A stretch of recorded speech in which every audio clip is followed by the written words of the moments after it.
না আজকে দিনটা প্রত্যেক দিনের মতো কোনো নর্মাল ডে ছিল না, আজকে ছিল খুব স্পেশাল ডে, কারণ আজকে ছিল আমার বোনের অন্নপ্রাশন। তো এখানে আমি স্নান করে ব্রেকফাস্টের জন্য রুটি বের করে বাটার আর জ্যাম বের করেছিলাম, ওই ধরো বাঁদর চলে গেল।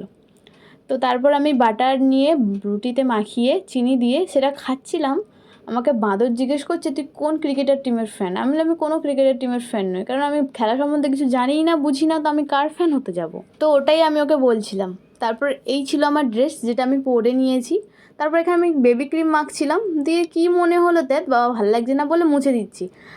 গরম লাগছিলো, ওনার মুখ বেশি সাদা হয়ে গেছিলো, তাই জন্য মুছে দিয়েছি। তারপর এখানে চোখে পরে নিচ্ছি আমি আইশ্যাডো পরা হয়ে গেলে এখানে আইলাইনার পরছি। আইলাইনার ভালো করে পরলাম মাস্কারা, কারণ চোখের পাতা তো এমনি বোঝা যায় না, যদি পরলে একটু বোঝা যায়। তারপর পরলাম কাজল পরার পর পরে নিলাম এখানে একটা আমি ছোট্ট করে টিক। তারপর পরলাম লিপস্টিক। তো তারপরে আমি আমার ড্রেসটা একটু দেখাচ্ছিলাম, দিয়ে কি মনে হলো যে বড়টা ভালো লাগবে না ছোটো, না ছোটোটাই ভালো লাগছে। দিয়ে পরলাম একটা ব্রেসলেট আর আংটি, দিয়ে আমার লুক কমপ্লিট হলো। গিয়ে চুলটাই তো ছাড়িনি এখনও। হ্যাঁ এইবার ঠিক আছে, চলো আমি রেডি।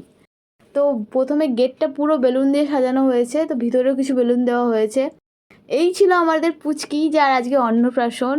তো শাহি স্নান করানোর পর ওকে যখন অন্নপ্রাশনের জন্য রেডি করা হচ্ছিলো, যেটা নর্মাল বাচ্চারা কাঁদে, তো কেউ কাঁদছিল, পড়ছিল না কিছুতেই।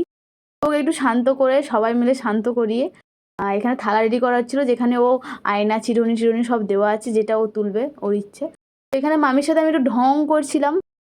মামির সাথে ঢং করে গেলে আমি পুচকির কাছে গিয়ে দেখি ওকে আদর করছে ওর মা, আবার ওর মাকে আদর করছে। বাহ! দিয়ে এখানে ওর মামা ওকে খাইয়ে দিচ্ছিলো, যেটা জানি যে অন্নপ্রাশনে মামাই খাওয়ায়।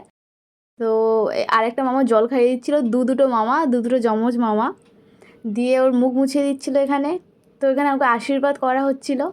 তো দেখো ওই থালার মধ্যে থেকে কত কিছু থাকা সত্ত্বেও কী তুললো, ফুল। তারপর ওকে একটু জোর করা হচ্ছিলো যাতে ও থালা থেকে অন্য কিছু তোলে, বাট অন্য কিছু বলতে কিচ্ছুই তুলছিল না।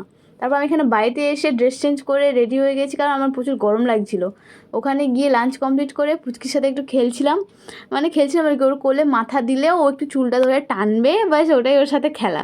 তো ওর সাথে একটু খেলে দেখি না ওর সাথে একজন দেখা করতে এসেছিলো, ওকে একটা গিফট দিয়েছিল র্যাপ করে। তো ওই সেটা তবলা বাজাচ্ছিল, বাজে কাঁদতে শুরু করে দিয়েছে, কারণ ওটা খুলতে পারছিল না বলে। তারপর বাড়িতে এসে ঘুম মেরে এখানে জিমের জন্য আমি রেডি হয়ে গিয়েছি। তো ওখানে ভালো করে ওয়ার্ম আপ করছি।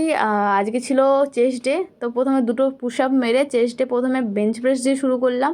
বেঞ্চ প্রেস হয়ে গেলে এখানে কেন আমি করছিলাম বলতে পারছি না। তারপর মারলাম ইনক্লাইন ডাম্বেল প্রেস মারা গেলে মারছি চেস্ট ফ্লাই। তারপর মারলাম ট্রাইসেপ 2 রকমের। জিম কমপ্লিট করে বাড়িতে গিয়ে তারপর আর কি ডিনারের ভিডিও বানাতে মনে নেই। টাটা।